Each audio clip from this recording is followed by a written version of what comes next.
నమస్కారం అండి. అందరికీ welcome to my YouTube channel Shri Manju spiritual.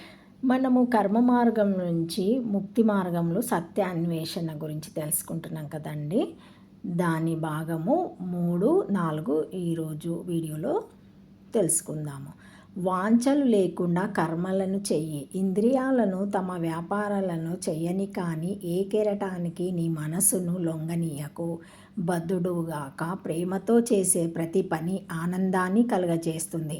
ఎలాంటి బాధ, అసూయ, స్వార్థం లేని విధంగా కుటుంబ సభ్యులని, లోకాన్ని ప్రేమించగలిగినప్పుడు నీవు అసంగుడువు కాదగ్గ స్థితిని పొందినట్లు గ్రహిస్తావు. ఇలా ప్రేమ పరమావధిని పొందితే ప్రకృతి బంధాల నుంచి విముక్తులమై ప్రకృతిని యథార్థ స్వరూపంలో చూడగలుగుతాము. ప్రతి వస్తువును ఫలాపేక్ష లేకుండా లోకానికి సమర్పించగలిగితే కర్మలు బంధాన్ని కలిగించవు. ఈ లోకానికి మనము సుఖాన్ని కానీ దుఃఖాన్ని కానీ పంచలేము.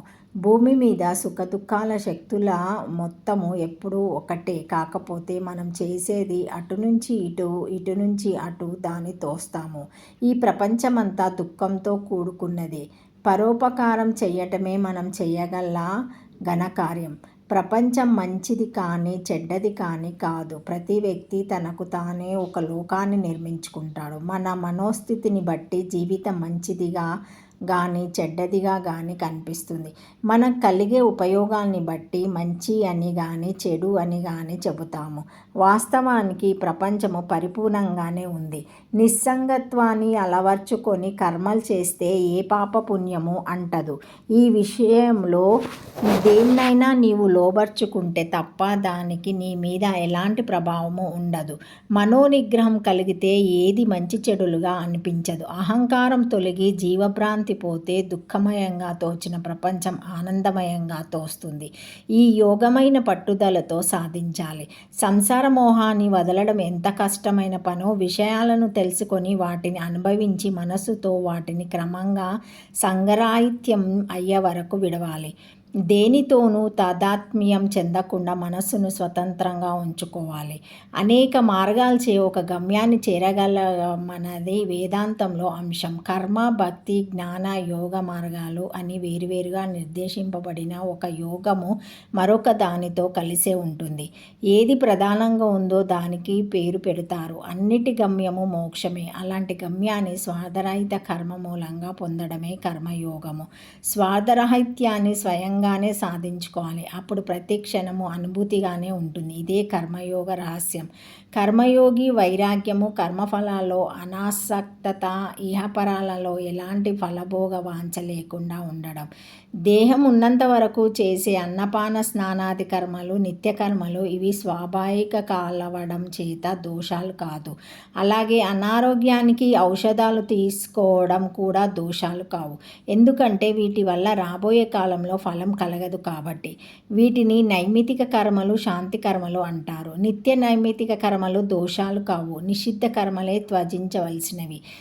సకామ కర్మలు ఇవి ఫలాన్ని ఆశించి చేయబడతాయి. ఆ ఫలాన్ని అనుభవించడానికి మరొక జన్మ అవసరమై సంసారంలో చిక్కుకోవాలి. అంటే జనన మరణాలు. ఈ సంసారము తొలగాలంటే సకామ కర్మలు చేయకూడదు. కానీ ముందు సకామ బుద్ధితోనే కర్మలు చేస్తుండాలి. కానీ ఫలాన్ని భగవంతుడికే అర్పించాలి. అలా చేస్తుండగా క్రమంగా ఫలశక్తి నశించి నిష్కామ కర్మయోగం లభిస్తుంది. అప్పుడు ఈశ్వరానుసారంగా పనులు జరుగుతాయి.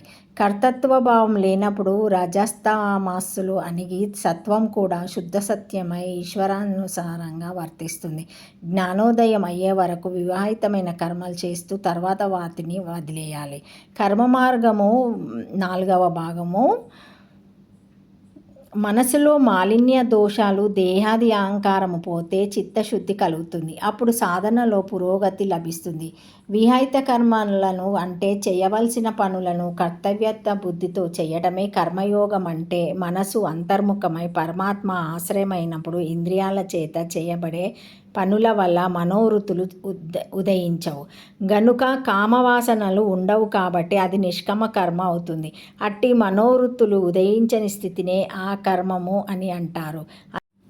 అందుకే కర్మకు ఫలం కూడా ఉండదు. సంకల్పంతో కలిసి అంతఃకరణంలో వృత్తులు జననించినప్పుడే ఆ కర్మ బంధకారణం అవుతుంది. కర్మేంద్రియ, జ్ఞానేంద్రియ, అంతరేంద్రియ సంబంధమైన పనులన్నీ శరీరంతో చేయబడుతున్నాయి. ఈ పనులలో ఆసక్తి లేకుండా గనుక చేయగలిగితే అవి కర్మఫలాలను కలిగించలేవు. అట్టివాడే అన్ని శాస్త్రములయందు అధికారి. జ్ఞానికి ఫలాపేక్ష, దేహేంద్రియాభిమానము, కర్తృత్వాభిమానము లేకుండడం వల్ల కర్మలు చేసిన కొంచెమైనను కర్మము చెయ్యని వాడే అట్టివాడు లోక సంగ్రహార్థము శరీరయాత్ర కోసం కర్మలను చేసిన దోషం లేదు. సమస్త కర్మలను ఈశ్వరార్పణ బుద్ధితో చేయటం వల్ల దోషం ఉండదు. జ్ఞానసిద్ధికి కర్మ మార్గము సాధనమని చెప్పబడింది. నిష్కామ కర్మయాగంతో కూడిన వివాహిత కర్మలను చెయ్యటం అందరికీ యోగ్యమే. కర్మయోగి ఏ సిద్ధాంతాన్ని నమ్మనక్కర్లేదు. స్వార్థరాహిత్యాన్ని మాత్రం కర్మచరణ ద్వారా స్వయంగా సాధించాలి. అహంకారం వదులుకున్నప్పుడే నిష్కామ కర్మచరణం సాధ్యము.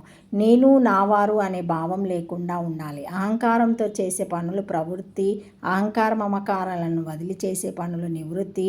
ఈ పనులకు కర్మత్వం ఉండదు.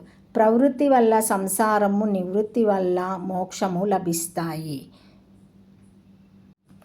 తామరాకుపై నీటి బిందువు నిలిచి ఉన్నా అది తామరాకును అంటనట్లు కర్మయోగి ఎట్టి పని చేసినా ఏ కర్మను చెయ్యని వాడే, కోరికలను జయించక సన్యాసించిన వాడు ఏకాంతవాసంలో ఉండి ఏ కర్మను చెయ్యకునను సమస్త కర్మలు చేసిన వాడే అవుతున్నాడు.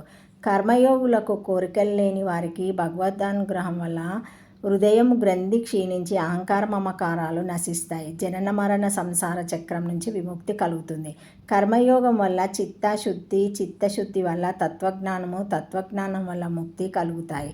ముక్తికి మార్గాలు శీర్షికనలో ఇంతవరకు మనము జ్ఞాన కర్మ మార్గముల గురించి తెలుసుకున్నాము. రేపు యోగ మార్గం గురించి తెలుసుకుందాము. Thank you.